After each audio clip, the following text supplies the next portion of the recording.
WALN, the Party Channel. There you go. That was Danny and the Juniors and Candy Cane and Sugary Plum here on your Merry Christmas station. And you have one of the guys that sang that song. I have one of the guys on the air right now. Two of his hits are going to be immortalized forever at the Hop, and rock and roll is here to stay. Ladies and gentlemen, an icon in the music industry, an icon in the doo-wop industry, and just a great person all the way around. I am very humbled and I am very honored to bring on Mr. Joe Terry from Danny and the Juniors. Good evening, Joe. Well, thank you. That's quite an introduction. I appreciate that very much, and that's great to be on your show, Ned. Well, I'll tell you what, we've got people all over the world tonight just, waiting to hear your voice here and your illustrious, truly illustrious career that you've, have and still are doing yet. And let us go way, way back to your beginnings, okay? When did Joe Terry think that he was going to be a rock and roll star? Well, I go back to my beginnings when I was a little boy. Okay, and we used to rent a place down in Wildwood, New Jersey, and I would sing around the apartment, and some of the neighbors would hear it through the apartment walls, and eventually they would invite people in, and I would stand up on a chair and I would sing songs, and people would clap, and I said, wow, this is for me. And then I had an Uncle John who took me down to the bar and make me sing so he could get free drinks. I thought I'd throw that in. Nothing wrong with that, and look what you've done over your lifetime just from a few drinks at a bar. But then when I got older, I took up a trumpet in elementary school, and I played in the high school band and the All Philadelphia Orchestra. And let's see, what else did I do? And I used to sing, like, if they had a talent night, a day in school. I won the talent contest, and then I became the host of the school talent, contest every week. And it was a lot of fun. It really was. And, I sang in a choir as well in a church near my friend's house. And as I was doing all that stuff, I met a guy named Frank Buffet, who was an original member of the group. And him and I used to sing together. We had one class together, which was Electric Shop. And we would sing duets in the electric shop in the class while we were wiring bells up. And the teacher used to yell at me. And Frank was in a group called the Juvenirs. And they had a guy in that group, Artie Scottees, who used to get stage fright so bad he wouldn't go up and sing with them. And they would sing, to get the local dances and, restaurants. Dave White, who was our first tenor, his mom used to take him out to dinner, and they would sing in the restaurants. And finally, Frank said to me one day, listen, Artie doesn't want to do this anymore. Why don't you come up and audition? And I did, and I got the job as the baritone singer. And 6 months later, we went in and recorded Do the Bop, and the rest is history. Dick Clark changed it to At the Hop, and we had a career. Before Danny and the Juniors came, what did your parents and if you had any siblings or your parents, what did they say when you wanted to sing for a life? Well, at first they thought it was rather silly that I needed an education. And, I guess I said, I do need an education. I was planning to go to Temple University to become a architect. And that was the plan. So, I took that in high school, courses that would get me to do that. And they were, but every night we would go practice. We'd go on the corner, or we'd go in Dave's car. He was the only guy with a car at the time. So, yeah, that's And that's so how... kind of, I guess, they weren't pushing it. Let's put it that way. And when did you guys first record your songs? Well, Johnny Madera was a guy who lived upstairs from where sometimes we would rehearse at this guy's Eddie Williams' house.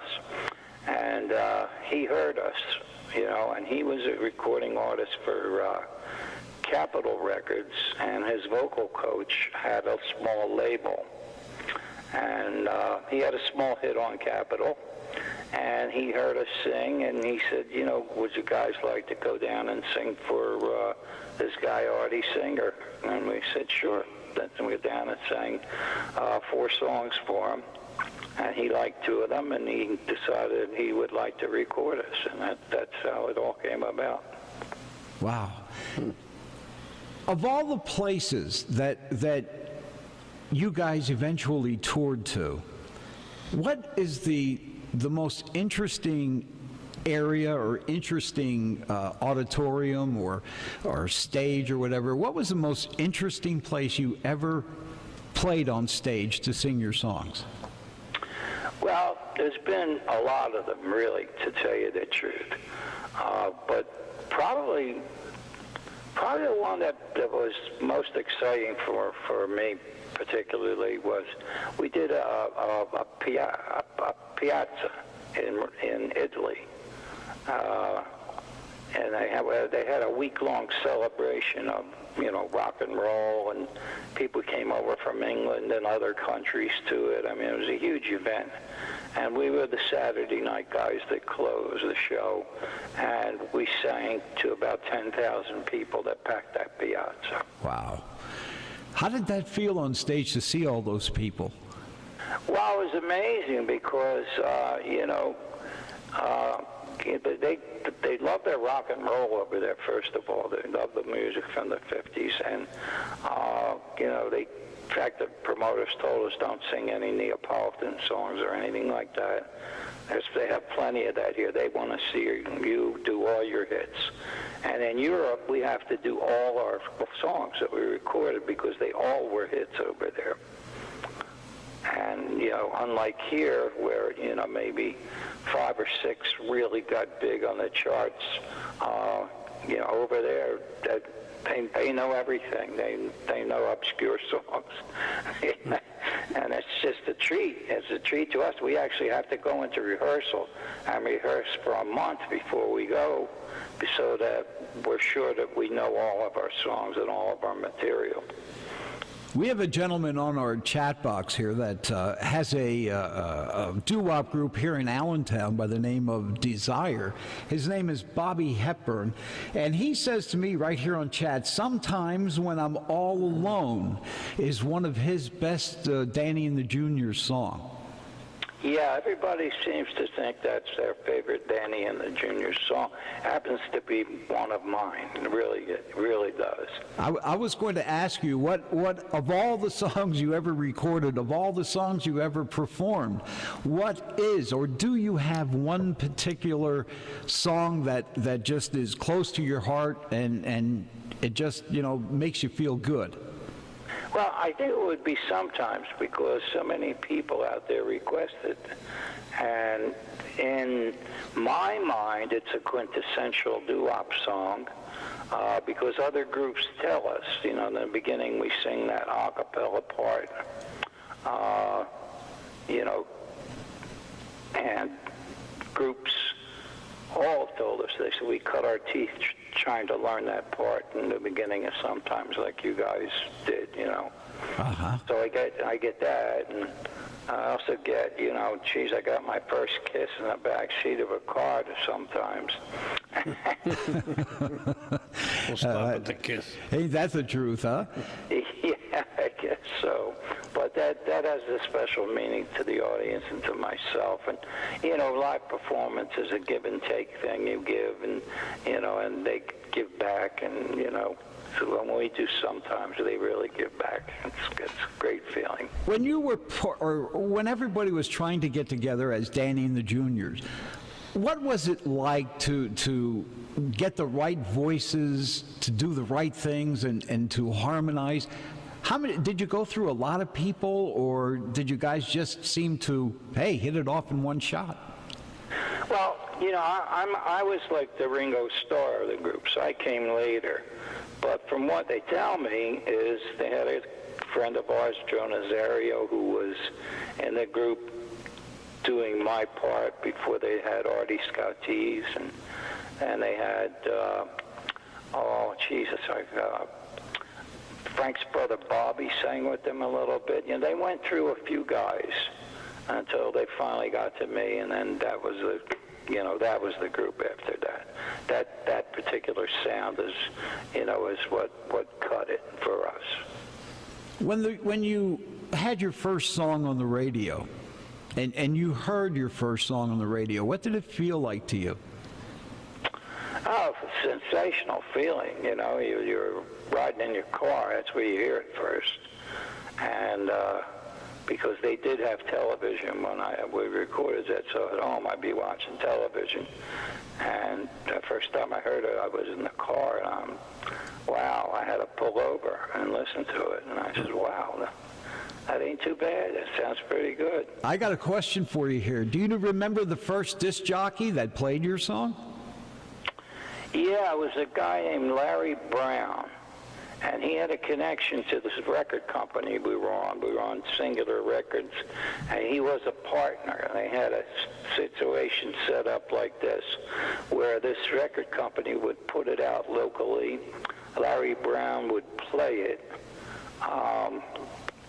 and that's how they got their plays. And then they have a distributor that would distribute it to the stores. And they would sell maybe 40, 50,000 copies of whatever it is they put out and pushed. So, you know, national recordings were bigger labels, you know, and that's what smaller labels did to survive. When you guys recorded at the Hop, what was it like in the studio? Hot. No, we recorded it really. It really was. I mean, we recorded at the Hop in a studio that was on Market Street in Philadelphia, and it was above a bowling alley. Oh boy! And the way the guy got echo is he would hang a microphone in the bathroom, you know, and bring it out to the board. That's almost unreal. And when they got, they wanted some slapback, they would use two machines, and they would put some tape on the reel, a little bit of tape on the reel, so that made the one machine go just a little bit slower than the other machine, and that's how you'd hear that little slapback. So they had slapback and echo. Did Dick Clark help you guys out a lot? I'm sorry, say again? Did Dick Clark help you guys out a lot? Oh, of course he did. Yeah. He changed the name from Do the Bop was the original record, and he told us, no, go back in and change it to At the Hop. What was it like the first time you went on Bandstand nationally? I mean, you know. It was like this. We got a phone call that a group had canceled, and they said, "Can you get the guys together and can you bring them down here?" So, we had bought these little red sweaters that we were wearing at the little dances, which were then starting to become called record hops. And we ran down and we did it. We were kind of excited. And so, wow, we're going to be on the national portion. And the phones lit up after that. And, Dick Clark said to us, "Hey, our lines are lighting up all over the place. You guys are going to have a hit record with this." And boy, the rest was certainly history, huh? Yes, it was. Absolutely. How does it feel to know that your songs at the Hop and you know, rock and roll is here to stay, will be immortalized forever, and you will be a part of that, immortalized forever? It's pretty exciting. The school's about, I guess it's 10 years now, or maybe more, decided to put some rock and roll songs in, and they put 25 of them in, and the first year they put the first 25 in. At the Hop was in the first 25. Wow. You know, That's great. That's really sensational. And they're songs that they teach to kids. how did you guys handle the receptions that you got at different places? You know, all these kids coming up and the screaming and this, that, and everything else. How was it to handle? Well, it wasn't easy. I could tell you that, you know, because I can remember one show, the Patty Page show that we did, where we were on the stage. The orchestra was to the side of the stage. They weren't behind us or in a pit in front of us. And when we came out, the kids screamed so loud, and I had to come in with the first bar. I had nowhere. I couldn't hear the band. Wow. And by the time the screaming went down, we had gone all the way through the bars, you know, ba, ba, ba, ba. Yep. And then the screaming died down, and luckily Danny caught "You Can Rock It, You Can Roll," and we were good to go right there. How was Danny to work with? Quiet guy. Not hard at all when it came to the music. You know, he listened. Dave White was actually the guy who gave out the parts. He was in the school choir, and he really understood, you know, what the parts were. And as a trumpet player, I did too, so it was easy for me to pick up. And the other two guys had little problems because they didn't have that kind of a background. But, you know, for the most part, you know, they respected his judgment and they listened. I guess so, with all those hits that you had. It really was. How did the Christmas songs come about? Well, they decided, the record company, that we should have a couple of Christmas songs. So we went in the studio and recorded Candy Cane Sugary Plum and a very nice version of "O Holy Night." Yes, we will definitely play those, and we always do play those, and they're requested quite a bit. Mm-hmm. All of your music is requested quite a bit. In your days of growing up with Danny and the Juniors, how do you see rock and roll today? Okay. That's a tough question, I suppose. No, it's not. It's a really easy question. Rock and roll, for the period, I guess, from 1955, when it really started to emerge on the Billboard charts, all the way up until about 1964, when the Beatles came in, was the biggest thing going.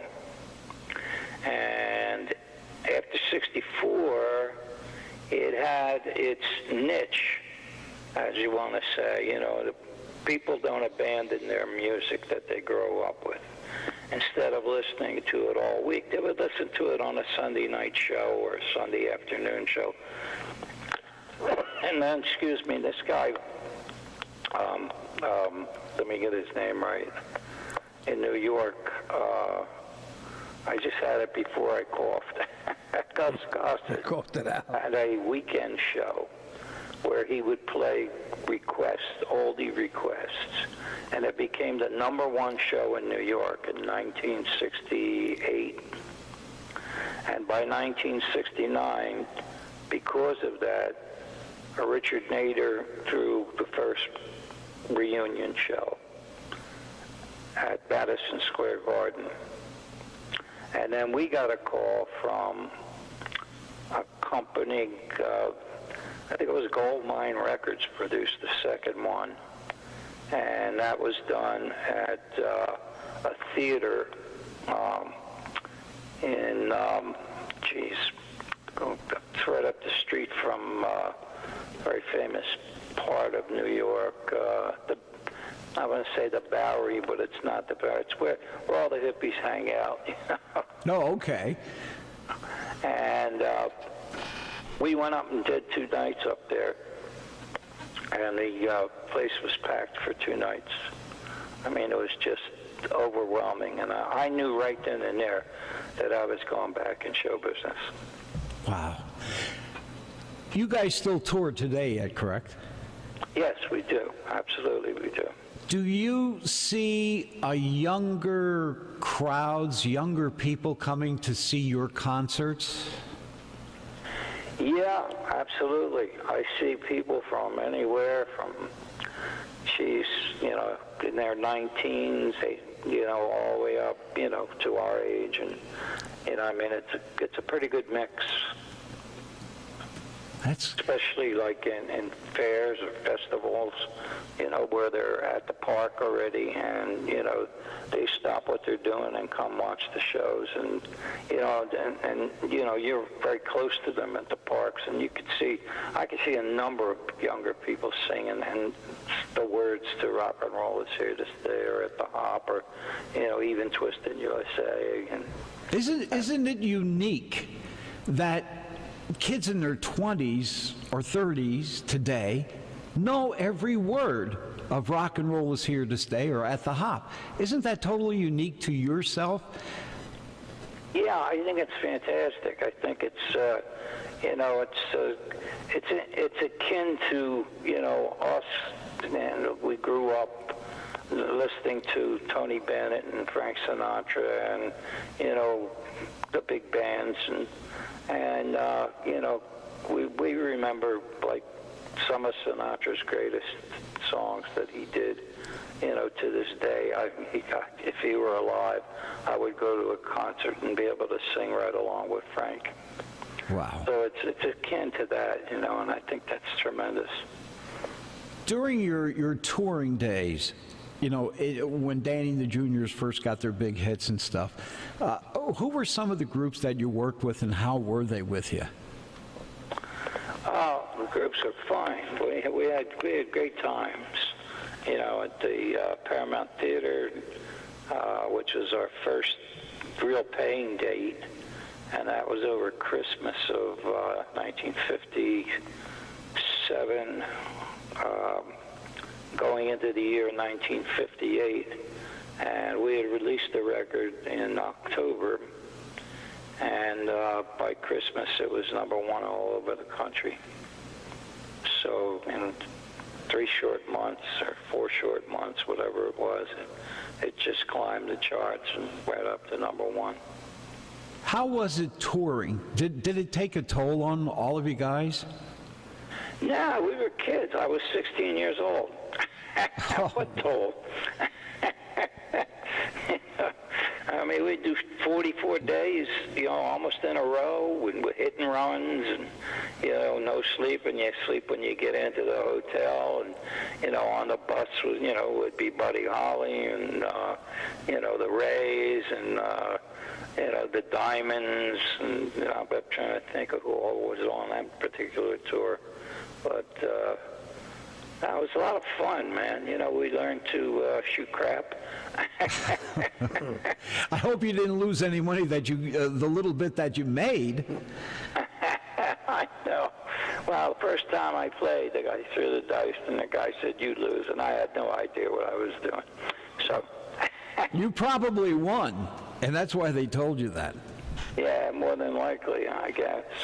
But it was a lot of fun, and we got to meet a lot of people and become friends with a lot of people.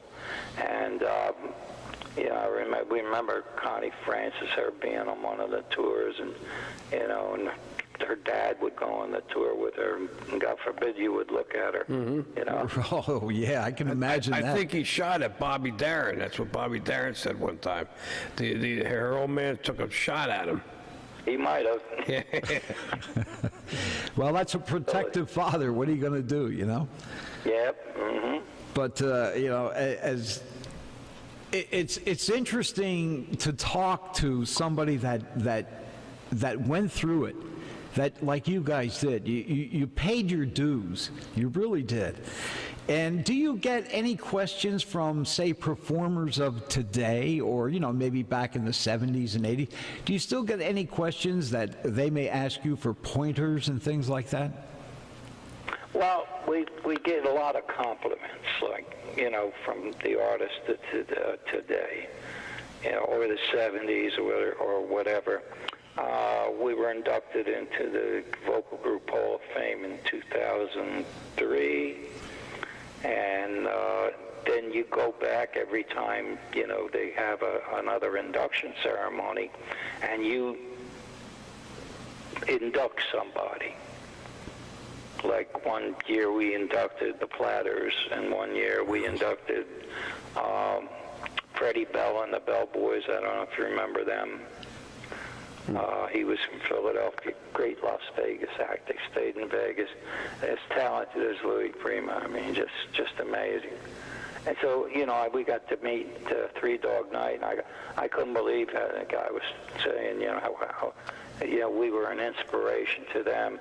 And that guy, to tell you who told me, I was completely shocked because they were so good as Manhattan Transfer. Oh, yeah. Yeah, the tall guy in Manhattan. Right. Transfer. He sat me down at the bar, so buy you a drink because I listened to your music. And you really, you know, you guys really gave us something to shoot for when we do the 50 songs. So.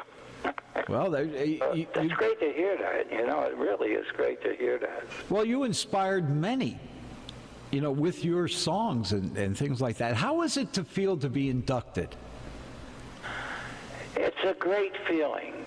Vocal groups are unique things. I mean, you know, there's no accompaniment basically when you're working stuff out unless you use a guitar or a piano. And, you know, you really get to work the harmonies where they're supposed to go. And it's a wonderful thing. And that was a thrill to us to be inducted. I mean, along with the Fifth Dimension, and I forget who else was inducted that year with us, but some pretty famous groups. I think Danny and the Juniors is pretty famous.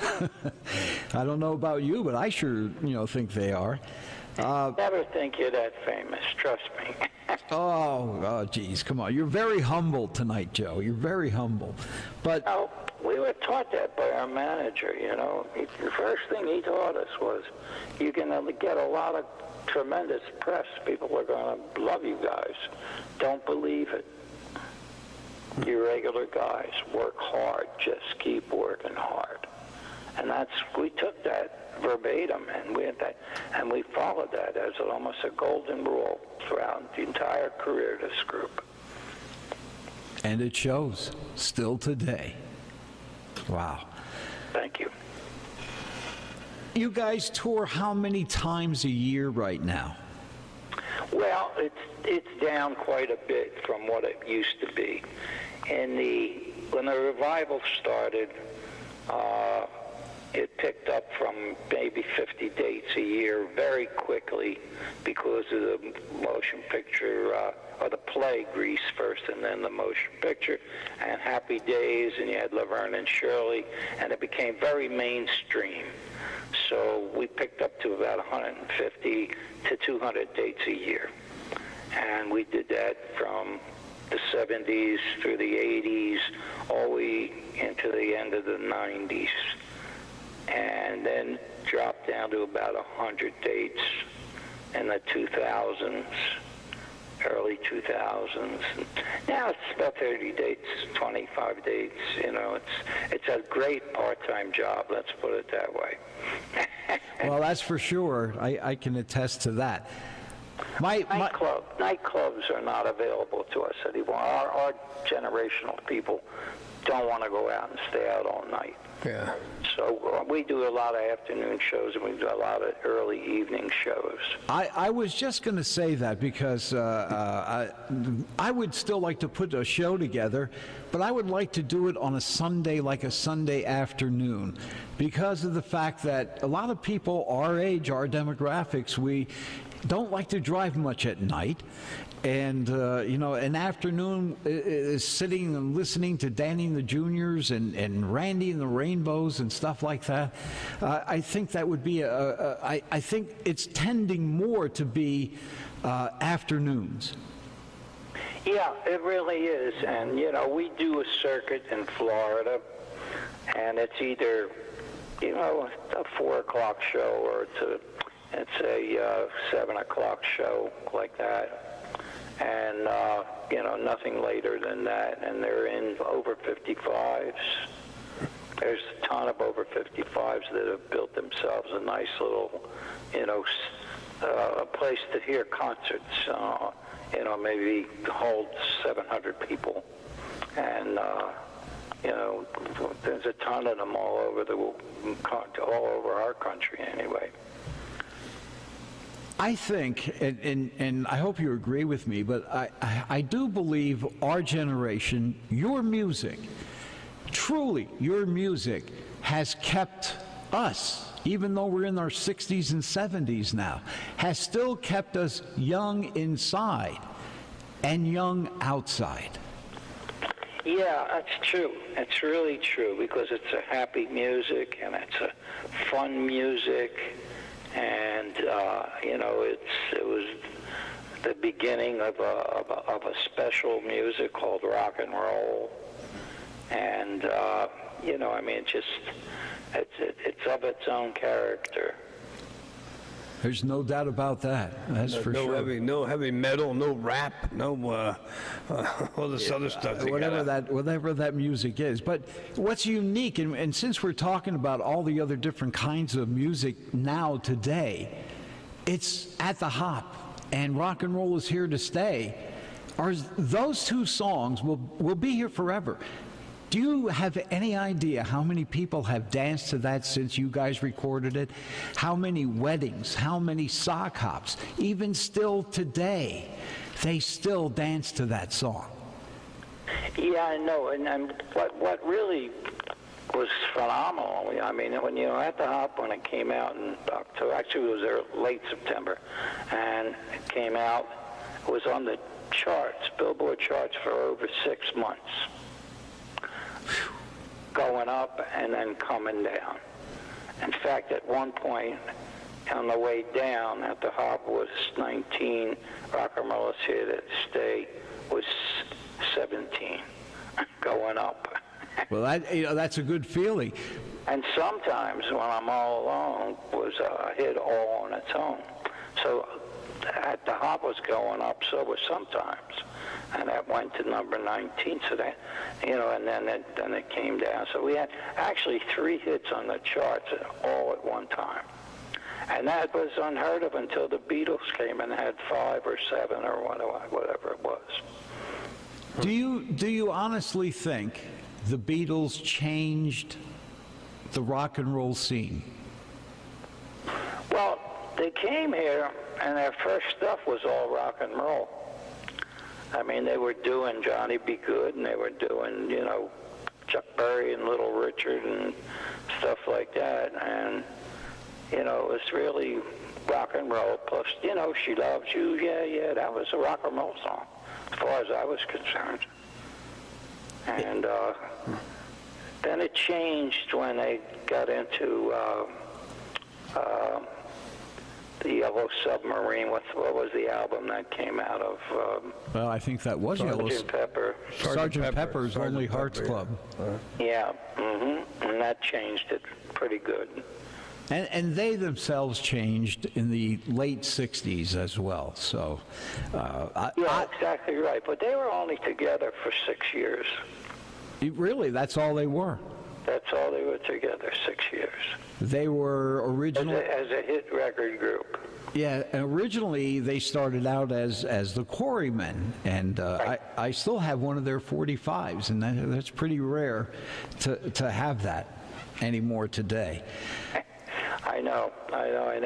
But when they had the hits over here and were, known all over the world by that time, it was only 6 years from She Loves You until they broke up. Really, that is a short period of time, though. It is. Right. For all those hits that they had. Yeah, because in those days, people made albums. Like, we made singles.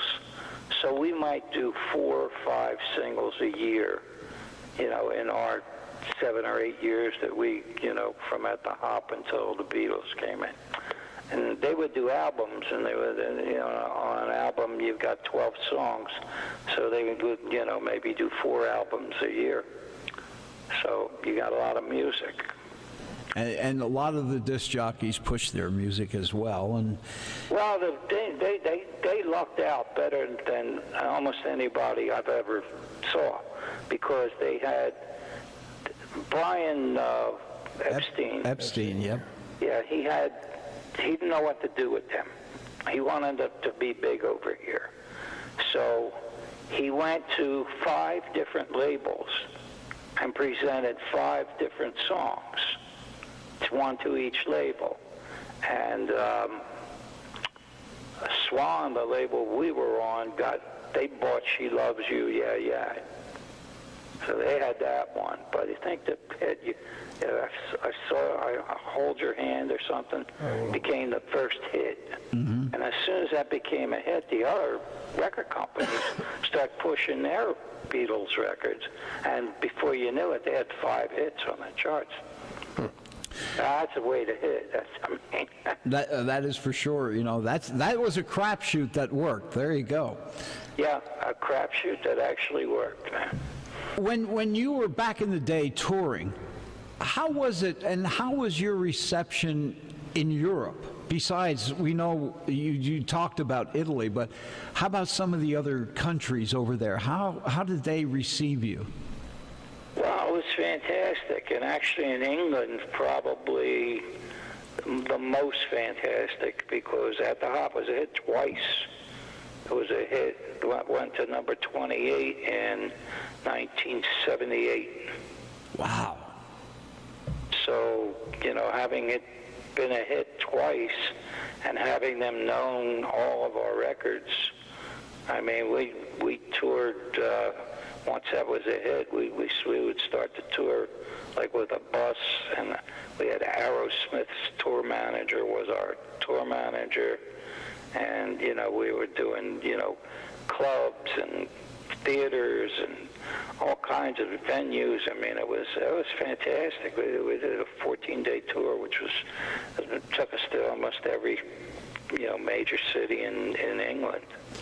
When you were in England, did you ever work or tour with a guy by the name of Billy Fury?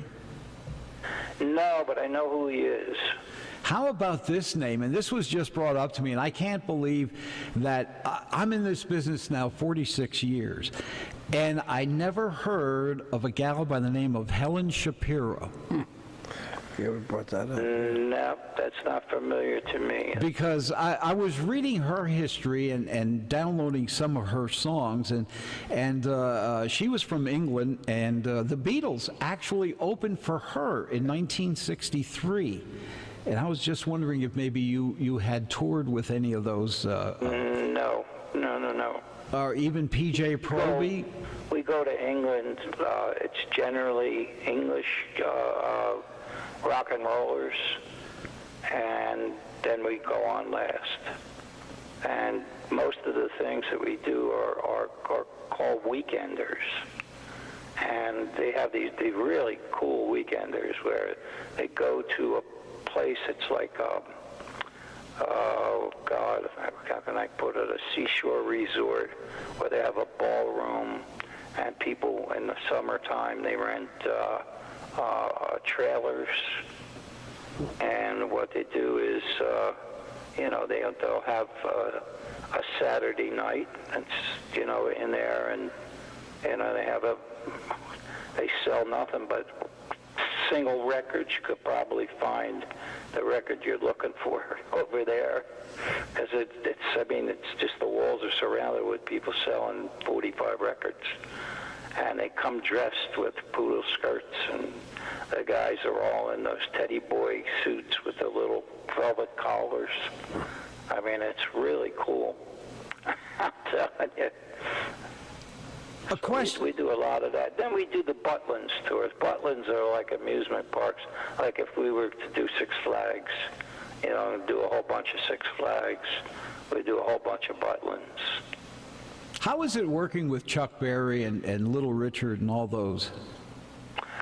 Well, we're at Chuck Berry, okay. Really the most intimate I ever got with Chuck was we went to Japan together, and our band backed him up. And we went for 10 days, but we only worked twice while we were there. But it's amazing how, you don't know how much, like, we thought we'd go there and, yeah, maybe we'd get accepted, but it was, like, unbelievable. I mean, it really was. And Chuck was a gentleman. And a lot of people say Chuck's hard to work with, but my band had no trouble whatsoever. And he was, we'd get on the same bus and go to the same gig. And he was as nice as pie, Nothing wrong with that. Let me ask you this one final question. Does it still feel the same inside your heart to tour and go on stage today as it was back in 1957? It's better.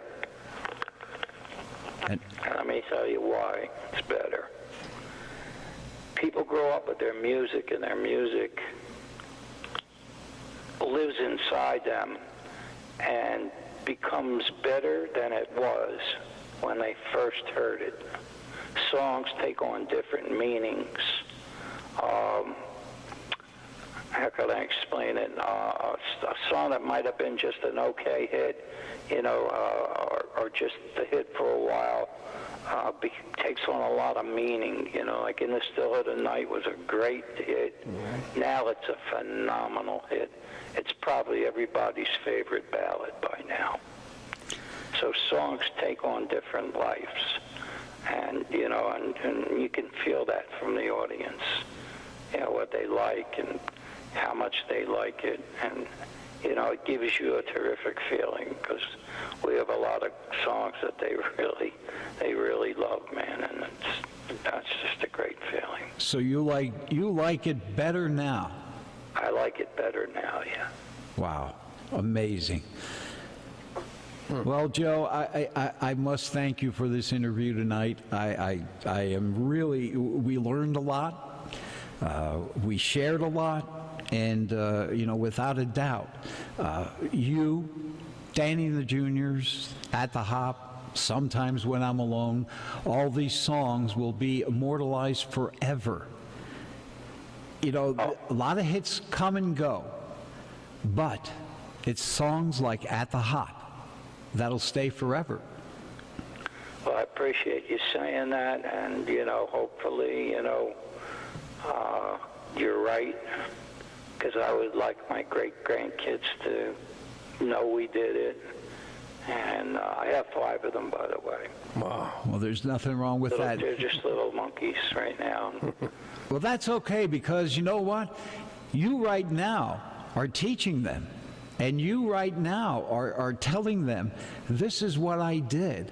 And they will be proud to, as they grow up, and say, my great-granddad was part of Danny and the Juniors. Let me ask you one more question. When you guys get together for Christmas or holidays or whatever, do you guys sing? Yeah, sometimes. Like with your family and things like that? Do you have like at Christmas, just sit down and sing a couple carols just for, giggles and fun? It's off the cuff, and it has to be the right Christmas or the right people in the room. And, yeah, we do. Mm-hmm. That's good. In my family, we do. I don't know about the other guys, but... How many of the original Danny and the Juniors are left? Okay, there are three of us alive. Frank Maffei performs with me. He's the original second tenor. David White wrote the songs, so he doesn't have to go on the road. That's for sure. And he lives in Las Vegas and has a beautiful home out there and wonderful wife. And we visit him every time we're there. We get him tickets to the show, and, you know, we hang out, or they'll have us for dinner. So, you know, we all stay pretty tight. And, of course, you know, Danny left us a long while back, so. But his spirit is there. The songs will... Oh, yeah. The songs will be there forever, not going anywhere. And, you know, it was a pleasure talking to you tonight. And really and truly, you know, we have interviewed Eugene Pitt, Randy and the Rainbows, Dominic Safudo, Diane Renee. We interviewed Mel Carter this year, and it was such a great year for a lot of the performers to talk to us over the air.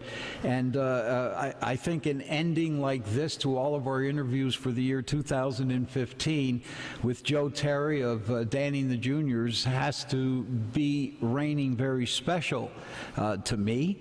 And to playing your music over the last 46 years and even before that, it's quite a pleasure to talk to a true icon in the business as you. And I have a question. I have one question. Thank you. I enjoyed this interview very much myself. And before I go, I do want to wish all the folks out there the merriest and happiest of Christmases. And I hope their new year will be terrific. And yours too. Well, thank you very much. I think Uncle Vito had a question for you. I remember when you guys came out, I think it's 57, 58, the Dick Clark show, and you had those sweaters on. But all through this interview, I'm thinking to myself, was there a letter on those sweaters? Do you remember? There was, and then we took it off.